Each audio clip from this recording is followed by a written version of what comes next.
From personalized mascots to jewelry that is so gaudy you're surprised anyone wears it, and more.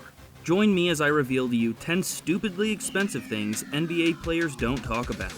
Just a reminder about our new giveaway. We're giving away the new iPad Pro or the new iMac Pro. The choice is yours. All you have to do is watch the full video, leave a like, comment the keyword hidden in the video, and make sure you're subscribed. It's that simple. 10. Jerome Williams personalized mascot. No, for real, someone did this.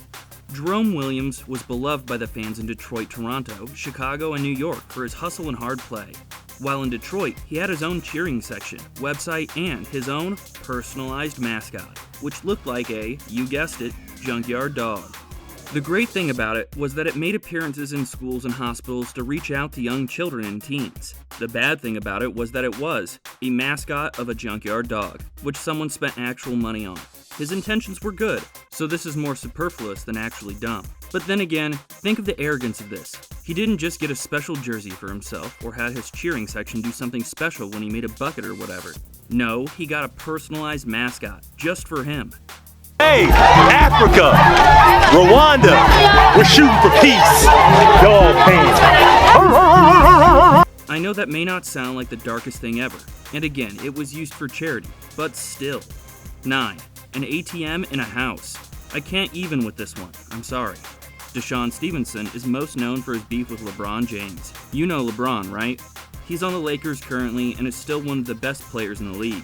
Anyway, LeBron totally owned Stevenson's Wizards during the Eastern Conference playoffs, but his Mavericks managed to steal the win from the Heat in the 2011 finals.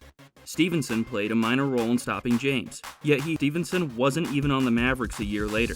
Instead, he was signed by the Nets. As a member of that team, Stevenson proudly posed in his home with an actual ATM in his kitchen. According to TMZ, he paid $3,500 for installing it. I just want to know, D-Steve, do you still have the ATM in your house? Oh boy, here we go. All right. It charged a $4.50 transaction fee and was refilled with $20,000 a few times a year. Why would you even want this? I mean, yes, you can have money close at hand, I get that. But that's what a safe is for. Not to mention, an ATM is rather easy to break into if you know what you're doing. Why did he get this? The world may never know. 8. Shaq's fish tank.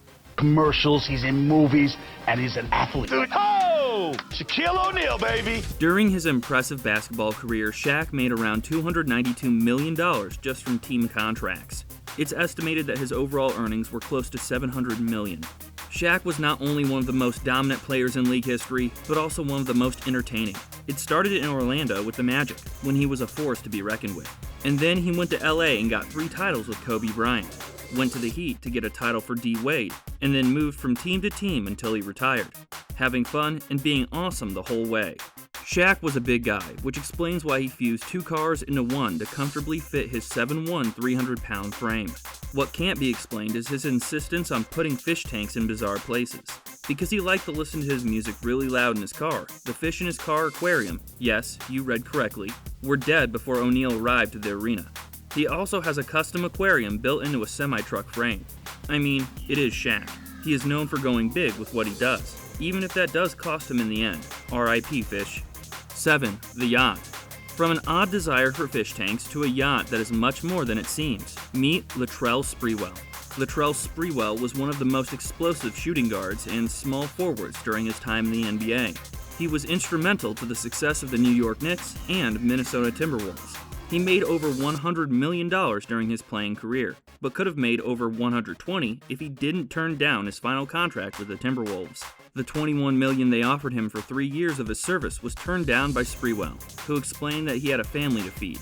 Apparently, feeding the family meant splurging on a $1.5 million yacht. Clearly, Spree was a nickname well earned. The yacht was seized by U.S. Marshals as the player eventually went bankrupt. Do I have to explain all the ways this is done? I mean, he turned down millions to feed his family and then goes out and buys a yacht? What is your family eating? Gold-plated fruit? I certainly wouldn't want to talk about this disaster if it was me, I'm just saying.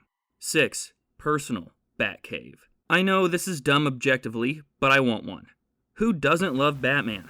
No, really, besides all the Marvel haters who don't respect DC as a franchise, who hates Batman?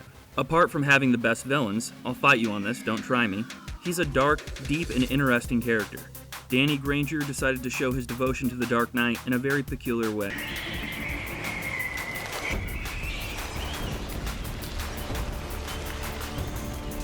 By building his own Batcave. He made his intentions known as early as 2008, stating that if he ever bought his own house, he would build a Batcave in it. It's hard to say if he kept his word, as the updates regarding his special room stopped around 2012. Back then, he was talking to reporters about meeting with contractors and designers. The cave was supposed to have a moat and be based in his house in Albuquerque. Its completion is a secret that'll never be known, but just the fact that he consulted on going through with it is ridiculously awesome. Okay, yes, I'm fanboying here, but come on. Who hasn't wanted to own their own Batcave, especially after the recent movies helped make Batman even cooler? 5. Gilbert Arenas and the Shark Tank. Yep, we're back at the fish tanks. People really love these things. But this one has a twist, I promise. Agent Zero, or Hibachi, was at one point one of the most exciting ballers in the NBA. He played like a man possessed, predicted game scores, and signed large contracts. In 2008, Arenas signed a 6-year, $111 million deal with the Washington Wizards. He signed the deal after playing just 13 games a year before due to a knee injury. It was a sign of things to come, as Arenas never regained his form and was involved in a very shameful locker room incident. He received the last check from his giant deal in 2016, but he was still verging on bankruptcy. This becomes understandable when you consider things he spent his fortune on. One of them was his $1 million Shark Tank. He also needed to spend $5,000 a month to feed them, plus employed a caretaker. Arenas had to remove the aquarium to sell the mansion it was situated in. First and foremost, having a shark as a pet, never a good idea. Second, building a massive shark tank in your house? Really? The $1 million price tag should have been a hint, Gilbert. And come on, man, if you need advice on sharks, you could have called up Mark Cuban. I'll leave now. 4. Rodman's record collection. Dennis Rodman was a very controversial athlete, and he remains a polarizing person to this day. He was as much capable of kicking a cameraman during a game as he was of being nice and generous to random fans. Well, for some reason, he likes me.